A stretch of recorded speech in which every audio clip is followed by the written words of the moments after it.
সর্বশেষ পাওয়া খবর অনুযায়ী 18,337 ভোটে অর্থাৎ অষ্টম রাউন্ডের শেষে এগিয়ে রয়েছে তৃণমূল প্রার্থী মধুপর্ণা ঠাকুর এবং বিজেপি প্রার্থীর থেকে, এবং যত প্রত্যেকটা রাউন্ড যাচ্ছে তিনি তত এগিয়ে যাচ্ছেন। আমরা এই মুহূর্তে ছবিটা দেখাতে বলবো, তাকে নিয়ে রীতিমতো বিজয় উৎসব হচ্ছে।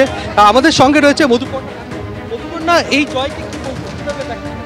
জয় তো আমরা আগে থেকে বলেছি, আমরা জয়লাভ করে বসেই আছি। দিদির হাতকে শুধু জাস্ট একটা সার্টিফিকেট নেওয়ার দেরি আছে, আমরা জিতে বসে আছি। রাজনীতির ময়দানে প্রথম প্রতিদ্বন্দ্বিতা করলে কেমন অভিজ্ঞতা হলো? খুব ভালো, মানে মানুষের বাড়ি বাড়িতে গেছি, নিজের মানে সন্তানের মতন ওরা আমাকে দেখেছে। খুব ভালো অভিজ্ঞতা ছিল, আশা করছি এটাকে নিয়ে আমি এগিয়ে নিয়ে যেতে পারি।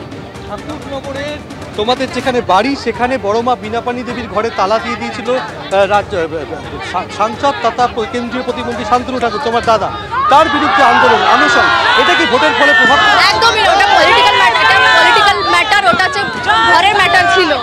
একটা জিনিস যে এই যে গত লোকসভা নির্বাচনের ফলের নিরিখে 20,000-এরও বেশি ভোটে পিছিয়ে ছিল তৃণমূল, সেইটাকে ছাপিয়ে এই যত প্রত্যেকটা রাউন্ডে তুমি তোমার ব্যবধান বাড়ছে, কি বিজেপিরা ভুল বুঝিয়েছিল। এখন মানুষরা, মানে সাধারণ মানুষরা বুঝতে পেরেছে কি দিদি ছাড়া হবে না উন্নয়ন, দিদি আমাদের সাথে আছে, প্রতিটা জিনিস দিচ্ছে দিদি, কি না দিচ্ছে এখন মানে সাধারণ মানুষরা বুঝতে পেরেছে। সেই হিসাবেই এটা আমার জন্য কিছু না, এটা সব দিদির জন্যই হচ্ছে। নিজেদের মধ্যে ঠিক দলের কোনো সমস্যা ছিল তার ফলে?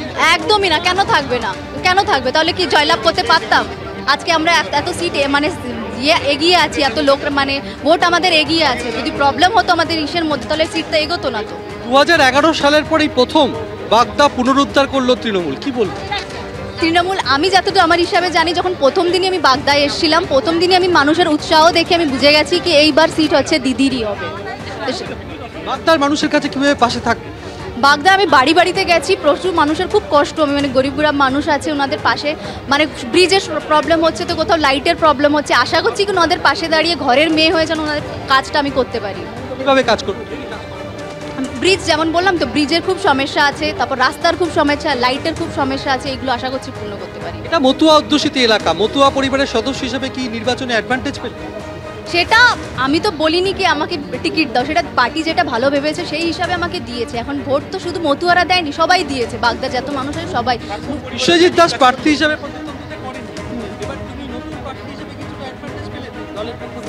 সেটা তো দাদা মানে কাকু নিজেই বলেছিল কি আমি এবার নেবো না, সেটা পার্টি যেটা ভালো ভেবেছে কি এই করতে পারে, লড়াই করতে পারবে, সেই হিসাবে উনি আমাকে দিয়েছে।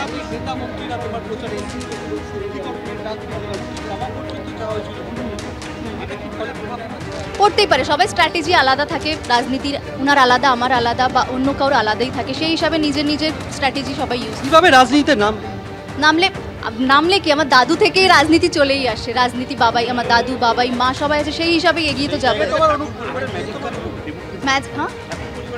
ম্যাজিক মানে কি, ঠাকুর বাড়িতে তো আশীর্বাদ হরিগুরুচার ঠাকুরের আছে, এই মাটিতে ধুলোর ভক্তর এত পাওয়ার আছে, সেই হিসাবে একটা কেমন লাগছে। হ্যাঁ, আমি তো ঘোষণা কি আগে থেকে আমি আপনাকে বলে দিয়েছিলাম আমরা জয়লাভ করছি, এবার দিদিকে আমরা সিট তুলে দিচ্ছি। অসংখ্য মানে এত কম বয়সে আমি এত দূর এসেছি, আমার তো খুব ভালোই লাগছে।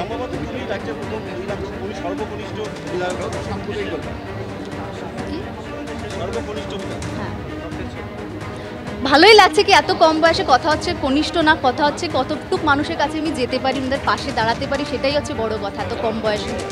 মানিকতলা কেন্দ্র, সেখানে এগিয়ে রয়েছেন তৃণমূল প্রার্থী সুপ্তি পাণ্ডে। ষষ্ঠ রাউন্ডের শেষে 20,818 ভোটে এগিয়ে রয়েছেন তৃণমূল প্রার্থী সুপ্তি পাণ্ডে।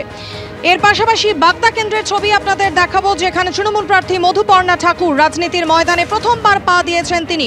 সপ্তম রাউন্ডের শেষে সেখানে তিনি 14,553 ভোটে এগিয়ে রয়েছেন। অন্যদিকে রানাঘাট দক্ষিণ 19,993 ভোটে এগিয়ে রয়েছেন মুকুটমণি অধিকারী তৃণমূল প্রার্থী ষষ্ঠ রাউন্ডের শেষে। রায়গঞ্জ, সেখানে তৃণমূলের প্রার্থী কৃষ্ণ কল্যাণী, তিনি ষষ্ঠ রাউন্ড শেষে 31,287 ভোটে এখনো পর্যন্ত এগিয়ে রয়েছেন। চারটি কেন্দ্রেই এখনো পর্যন্ত বেশ কয়েক রাউন্ড গণনা বাকি, তবে এখনো পর্যন্ত যতগুলি রাউন্ড শেষ হয়েছে তাতে কিন্তু চারটি কেন্দ্রেই তৃণমূলের প্রার্থীরা এগিয়ে রয়েছেন। বাগদা কেন্দ্র নবাগতা তৃণমূল প্রার্থী মধুপর্ণা ঠাকুর 14,553 ভোটে এগিয়ে রয়েছেন।